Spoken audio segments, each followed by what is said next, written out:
spirit is the pursuit of knowledge, understanding, what's gone before, history. And where do you get that? You get that from reading, you get it from magazines, electronics, and all of that is the library.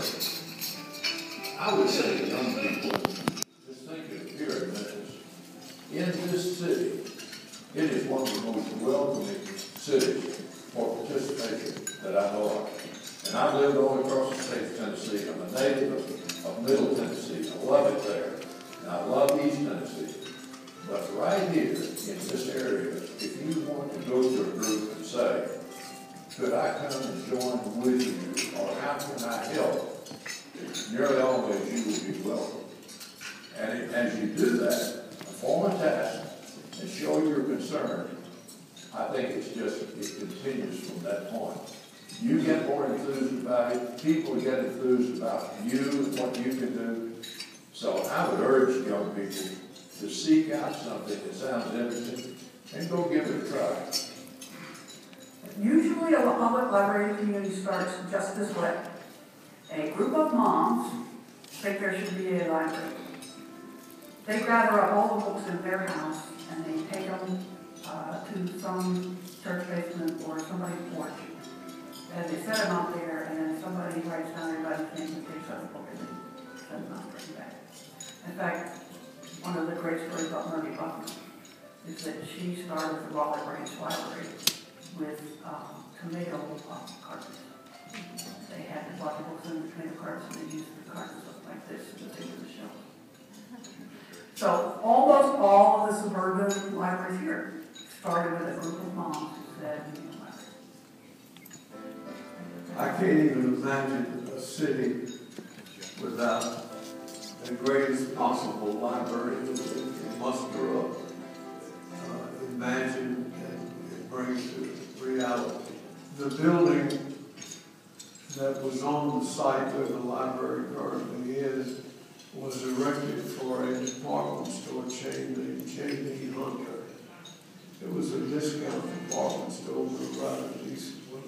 Following that company's demise, AutoZone ended up with that as their headquarters.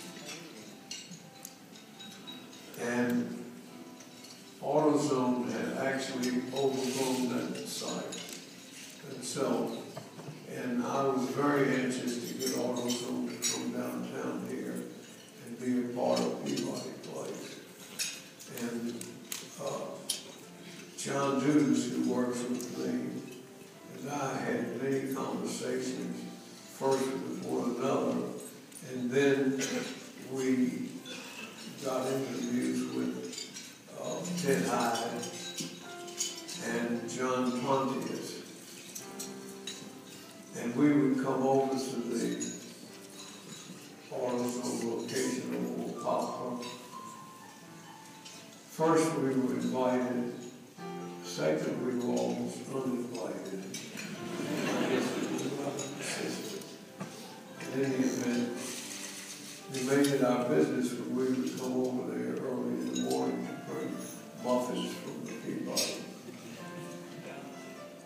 And I guess Pitt started thinking that maybe this wasn't too far-fetched, even though the selection of that site for a new library created, as everything else creates, both enthusiasm, optimism, and pessimism. We had a mixture of all of those, but by the time the library opened, I believe all of those things, the negatives had disappeared, and people were very enthused with what was being given to them in the way of the Central Library. And were pleased with the location. Living here in Memphis is a big plus. First place, I've lived here all my 93 years. I just think Memphis is a great place. That's something that had needed to be done, which was successfully done, which always makes one feel that they're able to accomplish. We arrived here in September of 1985. People on the board, staff, people in the community were saying to me, you know, I went to Denver, or I went to Albuquerque, or I went to Atlanta, and I saw their library, and wow, that was really amazing. Why don't we do that? Well, so I had a lot of trepidation about what it would take to get to that level, but people were already saying to me, Memphis needs to do better with the library system. So that was a great gift. I could walk into a situation where people were saying to me, we have to do something about this.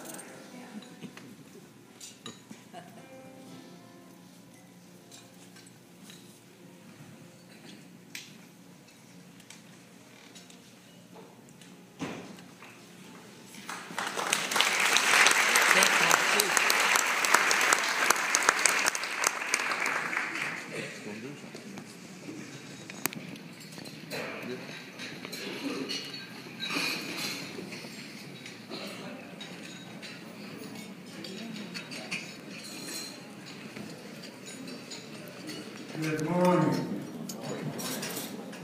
It's such a pleasure for me to be here with you this morning. And I noticed we have another member of the city staff. Is that your team? Director Cooks. That's your team. Take it over there. The mayor talked about travel and what all you could do there at the library. And we need a lot of people to go to a lot of places so that we can gather the experience necessary. I can remember when we were meeting down on Central in the old building, and you know, there was a lot of talk about a lot of things. We were going to keep pretty much AutoZone building intact, and we're going to save some money and all that.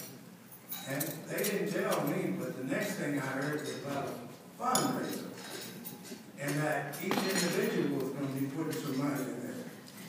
Well, let me tell you, it's nothing like having or being in the right place at the right time. And we had that person. That person was Dr. Leonard. He did one thing so well that we could not, as board members, refuse to put your money in, because he led by example. And of course, this lovely lady, Judy, she went all over the country, and they got the best they could find in all of these libraries in various places and brought it back to Memphis. We know education is the key, and that library is the one place that we are very proud of.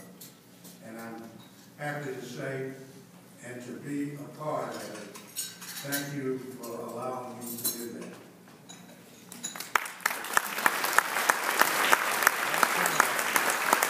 That was Pat Carter, by the way. I'm Dean Deo, and we were both on the original founding board. Remember those old rear view mirrors that used to have the thing that said on them, caution, objects may appear larger than they are? Well, keep that in mind, because, well, first of all, we were all much younger back then, I remember. But it was the biggest deal. It was an honor to be asked to be a part of the founding board, because it was a big deal at the time.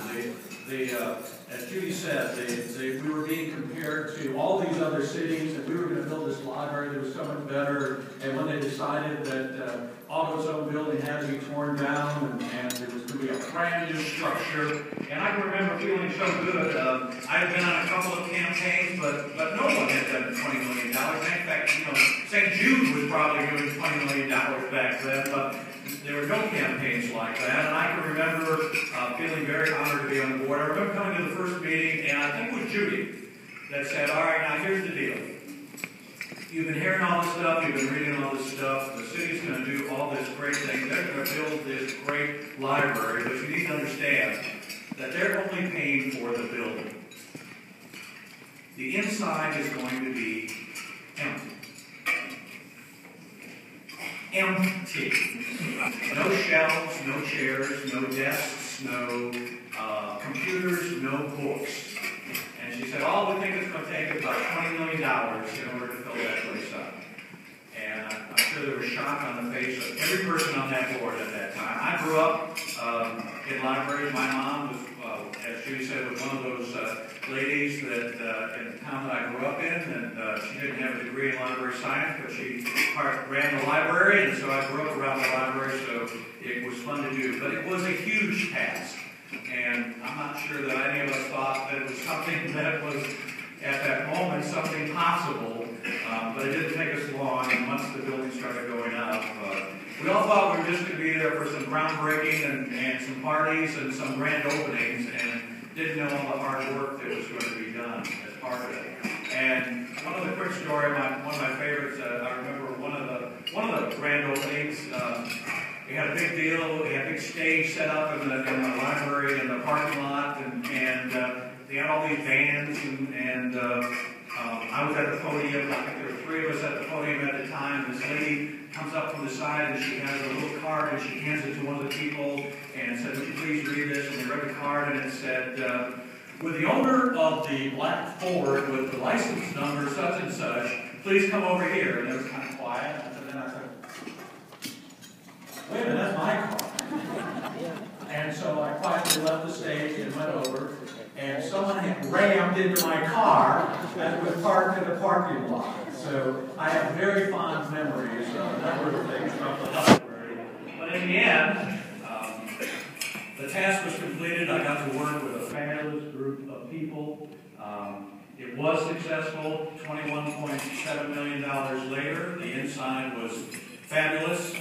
Dr. Leonard did twist my arm, and in the main lobby downstairs, there's a very nice piece of public art dedicated to my mother. And so I got that and a new sign to my car out of the whole thing. So thank you all.